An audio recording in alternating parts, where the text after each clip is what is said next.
രാജ്കുമാർ, വലിയ ആവേശത്തിൽ കരൂരിലേക്ക് ഒഴുകിയെത്തിയ ലക്ഷക്കണക്കിന് ആളുകൾ തങ്ങളുടെ പ്രിയപ്പെട്ട നേതാവ് എന്നതിനേക്കാൾ ഉപരി പ്രിയപ്പെട്ട നടനെ ഒരു നോക്ക് കാണാനായി അങ്ങോട്ടേക്ക് ഒഴുകിയെത്തിയപ്പോൾ അവരാരും അറിഞ്ഞിരുന്നില്ല അത് ഇത്രത്തോളം വലിയൊരു ദുരന്തത്തിലേക്കാണ് നയിക്കുക എന്ന്.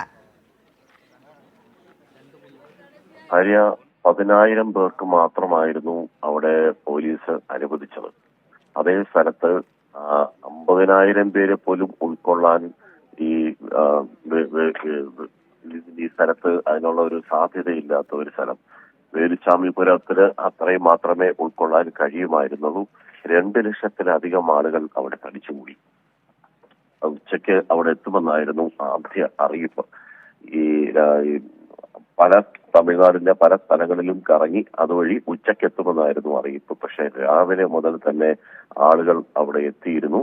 അവരവിടെ ഇടം പിടിച്ച് പല സ്ഥലങ്ങളിലും കയ്യേറി മതിലിന്റെ പുറത്തും വീടുകളുടെ പുറത്തും കടകളുടെ പുറത്തും എന്ന് വേണ്ട കണ്ണിക്കണ്ട സ്ഥലങ്ങളിലും ഇലക്ട്രിസിറ്റി പോസ്റ്റുകളിൽ വരെ പലരും തൂങ്ങിക്കിടക്കുന്ന അവസ്ഥ വരെ ഉണ്ടായിരുന്നു. മണിക്കൂറുകൾ 10 മണിക്കൂറാണ് അവരുടെ നേതാവിനെ കാണാൻ വേണ്ടി അവിടെ PVK ഈ റാലിയിൽ വരുന്ന വിജയിനെ കാണാൻ വേണ്ടി ഇവരെല്ലാം ആവേശത്തോടുകൂടി കാത്തു നിന്നത്.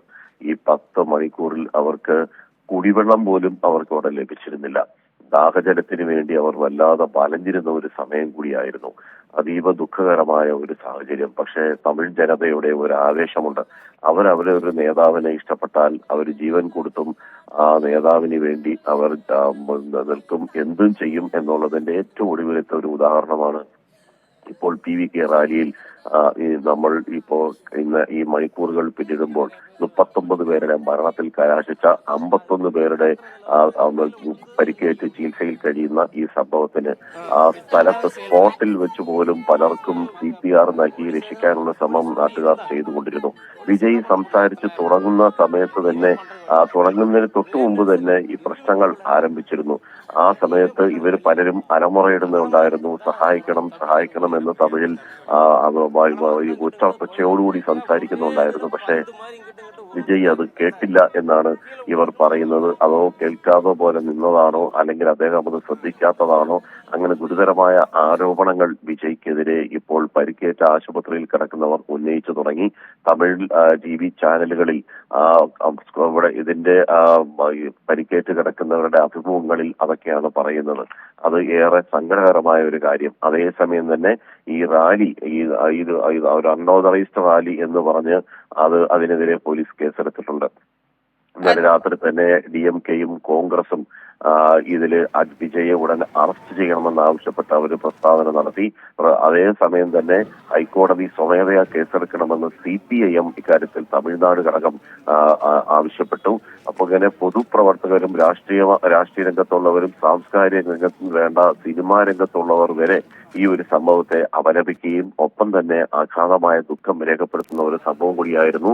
ഈ സാഹചര്യത്തിലാണ് ഇന്ന് രാവിലെ 9:30 എത്തേണ്ടിയിരുന്ന തമിഴ്നാട് മുഖ്യമന്ത്രി MK സ്റ്റാലിൻ ഇന്ന് പുലർച്ചെ തന്നെ വിദേശത്തു നിന്ന് ഇങ്ങോട്ടേക്ക് എത്തിയതും ആശുപത്രി സന്ദർശിച്ചതും അദ്ദേഹം ദുഃഖം രേഖപ്പെടുത്തി സംസാരിക്കുകയും ചെയ്തത്. നിലവിൽ ഇവർക്കൊക്കെ മരിച്ചുപോയവരുടെ കുടുംബങ്ങൾക്ക് ഓരോരുത്തർക്കും 10 ലക്ഷം രൂപ വീതം ധനസഹായം ഇപ്പോൾ ആശ്വാസം പ്രഖ്യാപിച്ചിട്ടുണ്ട്. ചികിത്സയിൽ കഴിയുന്നവർക്ക് 1 ലക്ഷം രൂപയാണ് പ്രഖ്യാപിച്ചിട്ടുള്ളത്. ഈ ജുഡീഷ്യൽ കമ്മീഷൻ ഇന്നലെ പോലീസ് സ്ഥലത്തുനിന്ന് ഫോറൻസിക്കിന്റെ തെളിവുകളും മറ്റും വിവിധ മാധ്യമങ്ങളിൽ വന്ന ദൃശ്യങ്ങൾ മുഴുവനും ഇത് കിട്ടണമെന്ന് ആവശ്യപ്പെട്ട് കത്ത് പോലീസ് തന്നെ മാധ്യമങ്ങളുടെ മേലുദ്യോഗസ്ഥർക്ക് നൽകിയിട്ടുണ്ട്.